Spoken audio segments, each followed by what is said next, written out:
We're the student survey team from the University of Akron here for the NSPS student competition. I'm Zach Hayes. I'm a senior in the program.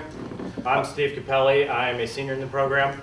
Graham Ewing, senior in the program. Aubrey Tobin, a freshman in the program. Jacob LaRue, a sophomore in the program. I'm Travis Caldwell, and I'm a junior in the program. All right, so first we had to look at the scope of what our project was going to be, and our scope is to perform a boundary and topographic existing conditions survey of an 8 to 12 acre parcel, such for engineering and design considerations, such as but not limited to additional parking, a building expansion, or ADA compliance. And now Graham is going to talk to you a little bit about our site. Our site is located west of Akron, about 5 miles. This is State Route 18, Sharon Township, Connecticut Western Reserve subdivision. It's a small manufacturing facility named Stadler Fastener Systems Intech. They make small safety restraint, specialty bolts, fuel rail system retainers. You can see this is our site here. This is a manufacturing facility. We've got some parking here, 2 dead-end roads, some loading docks, and a small detention area. So at the end of the day, we had 2 deliverables. The first being our boundary plat, and the second being our existing condition and topographic map. But the question is, how did we get to these 2 final products? What was our process? So first we had to start off with our correspondence. We shopped around for a site, found one that met our requirements, gained permission to survey the site. From there, we began email correspondence with the site manager as to the comings and goings of the survey team, making sure that the day we wanted to go on the actual site was allowable, as well as we put a call into the Ohio Utilities Protection Service to locate any underground utilities on the site. This not only helped the safety of the team when searching for boundary monumentation, as well as it would help in the map making process locating these underground utilities. And now to talk about some of our records research, Jacob LaRue. The first thing you would do when performing any boundary survey is look at the deeds. So we went down to the Medina County Recorder's Office to pull the deeds for our parcel and all adjoining parcels. We could not find the deed for our parcel, however, being that looking back through the plats, we realized that our parcel was made of 2 once adjoining parcels. We then pulled the most current plat for the subdivision to get the parcel information on the adjoiners, such as transfer dates and document numbers and recorded acreage. We then looked at the plats from the original subdivision plat, giving the whole thing, any dedication plats, and any road dedication plats, and the consolidation plat for our particular parcel. Now it is Aubrey Tobin with the safety report. So for our team, safety is no accident. So for roadway safety, we did not work by any major highways, but we did work by 2 dead-end roads right around here. And everyone wore bright green or bright orange safety vests just so we could easily be seen by cars while we were working on or near the roads. There was a small county airport adjacent to the south side of our site, and no planes took off or landed while we were collecting data, so this presented us with no danger. We worked in temperatures ranging between 20 to 40 degrees Fahrenheit, and because of this, everyone wore warm, protective, and layered clothing just to stay warm. If the weather ever got too unsafe for us to work in, we would have stopped collecting data for the day and would have come back to this site at a later date. There was a small detention area with no more than 2 feet of water on the south side of our site, and we did not collect any data that required us to go into the water. We also had oops markings on our site, and not only did this help us just to know where not to dig, but this also helped us later in the map making process like Steven had mentioned earlier. Other safety concerns, we used the buddy system just to look after one another. We did not use any bladed items. We did not open any manholes. There were no walls or drop-offs that were 4 feet or higher. And there was no heavy machinery on our site. And now for initial control and control Travers is Travis Caldwell. So for our initial control, we set 2 points, a control point and an azimuth mark. We did this using GPS connecting to the ODOT VRS system, and we did 3-minute observations. This established our basis of bearing for our control. From there, we set up on our control point and backsighted and re-observed our azimuth mark, and then traversed around the building with a complete closure and an error of 1 in 171,000. For the field notes, Zach. All right, so today with the technology of surveying kind of evolved, we use a data collector, which kind of saved us from the long traditional style notes that you would usually take. This particular job, we had about 1,700 points. So if we were writing a point number, a distance, a turned angle, and a description for every one of those points, we'd still be there writing today. So that was a huge help. But we did keep a traditional aspect to our notes. In general notes, on every page we had a heading that included information such as who was working on the crew that day, weather information including temperature, cloud cover, precipitation, and also the date that we were working up there and how many hours we were there. As Travis said earlier, we set our first 2 initial control points using GPS. For these observations, we made notes about the corrections that we were getting from the satellites at that time, including our horizontal and vertical RMS and our PDOF, but also the amount of epochs or number of shots that it was averaging over that observation period. Most importantly out of our notes was our robotic total station information. For every setup that we had, we wrote what point our instrument was set on, what point the backside was set on, and also height for each one of these points because this is a topographic survey. But more importantly, we had a point range for every point that we shot in from these setups because we actually discovered a problem with our software because of this. So basically what this helps you do is if you shoot in 50 or 60 points and you come back to the office and stuff's just not lining up right and they're floating off way over from your job. You can use the information that you write down in your setups to rotate and translate these points back into your job so they're good data. It's good data. Graham can explain the problem with the manufacturer software that we experienced. While we were traversing and observing existing centerline monuments, we were returning 2DR to all of our points, and we were calling out the point numbers to the note taker so that we'd have that list that he was talking about. And we ended up with overlapping point numbers and we couldn't figure out why. Well, here what was happening was there was a glitch in the surveying software in our data collector, and it was overwriting points without giving us any indication that it was doing so. And because of that, we did notice it and we did contact the manufacturer and they have fixed that problem. Okay, so lastly, we had some basic field sketches. One of these was a building sketch that helped us in the drafting process later in the project. And secondly, we had some places that we weren't comfortable using GPS with the type of corrections we were getting. And with semi-trucks coming in and out of this warehouse every once in a while, it was kind of hard to see some of these places with the total station. So using that building sketch, we were able to reference some points that we found that we thought were important to our map and get that data that way. Lastly, we ran a level loop through our control. We used a 3-wire method and level through our control, so that was it. Now Steve is going to talk about our boundary decisions.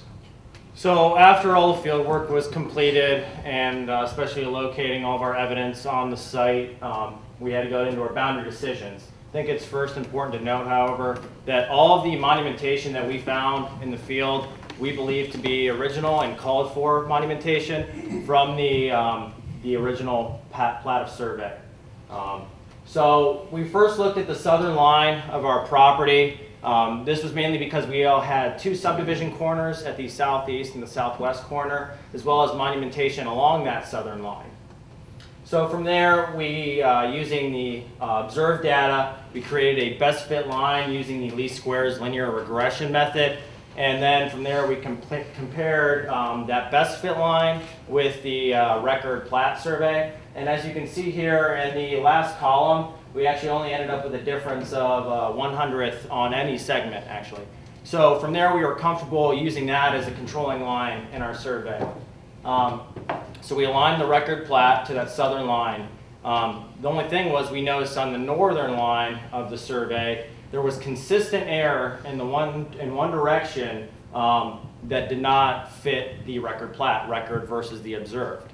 So we didn't feel comfortable moving on. We had to look at another method, drift back to the drawing board. So we went to the northern boundary line. So we observed the centerline road monumentation on those two dead-end roads that you've seen previously. And again, we thought this was original and called for from the record plat. Holding these monuments that compared almost with no error to the record information from our observed information, we created the frontage of the road, which then was our boundary line.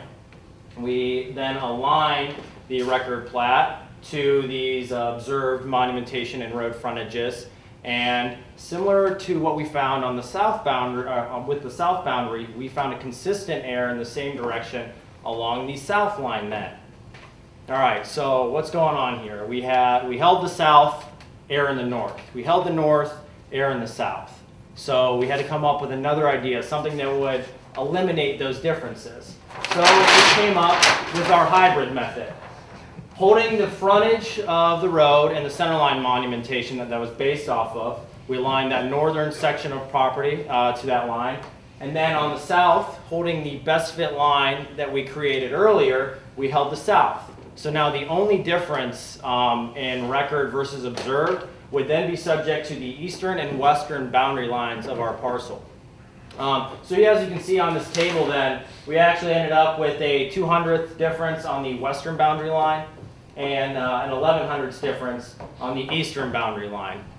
Now 1100ths isn't the best precision, it's not the greatest difference, but we felt this was the best possible decision for our boundary survey because of this idea set forth in Brown's boundary control and legal principles, that being order of importance of conflicting title elements. Now, the second most important aspect of that is monumentation.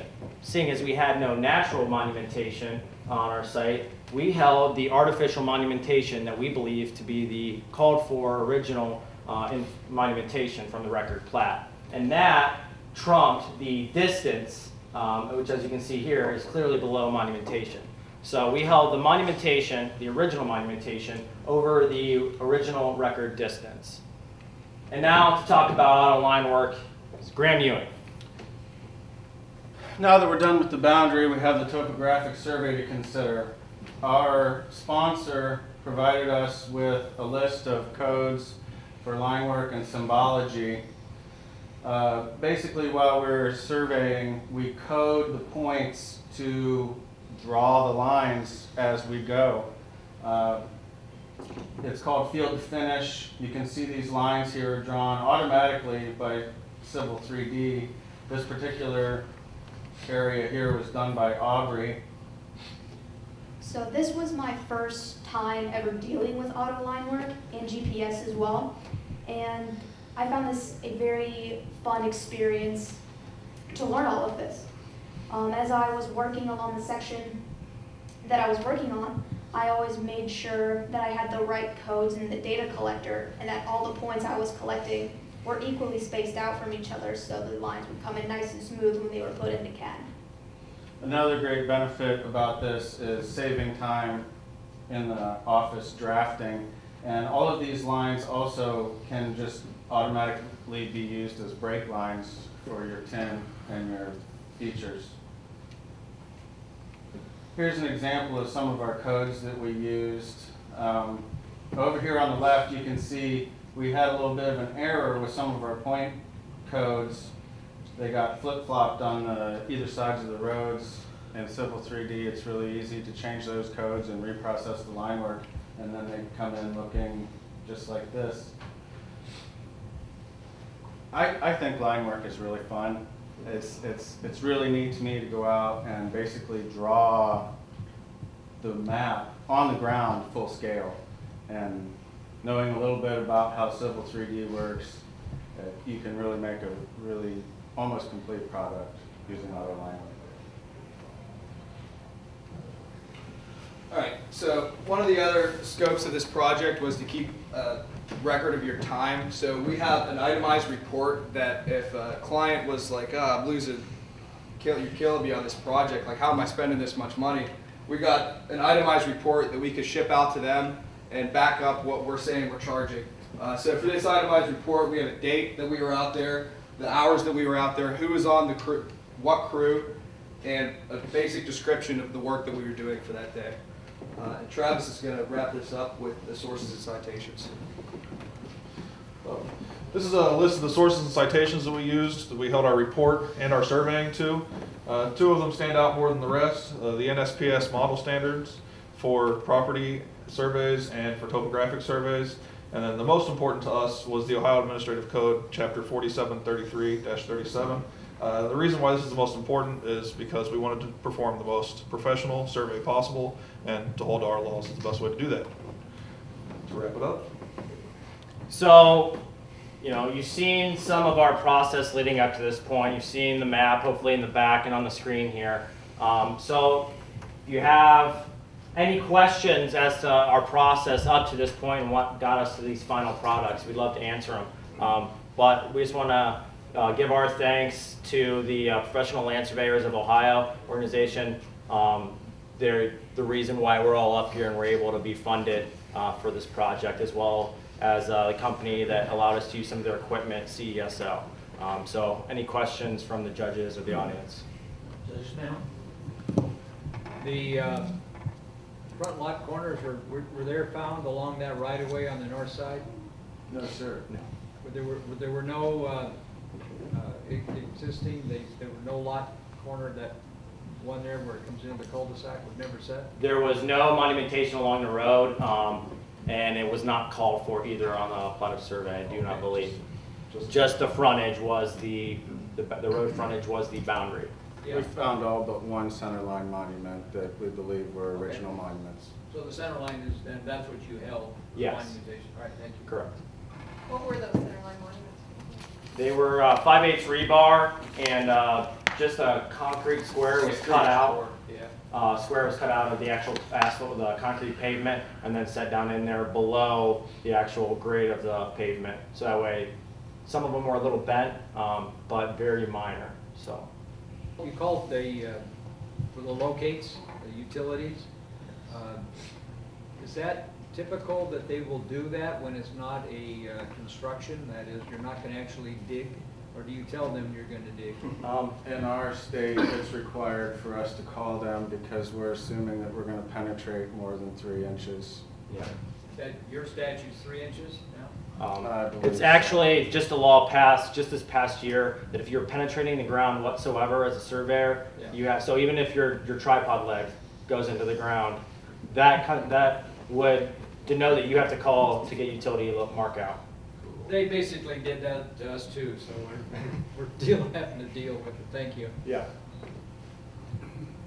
You show some different easements here on your map. What was the source of that information? The record plat. Okay, so it was all from the plan. Thank you. Thank you guys.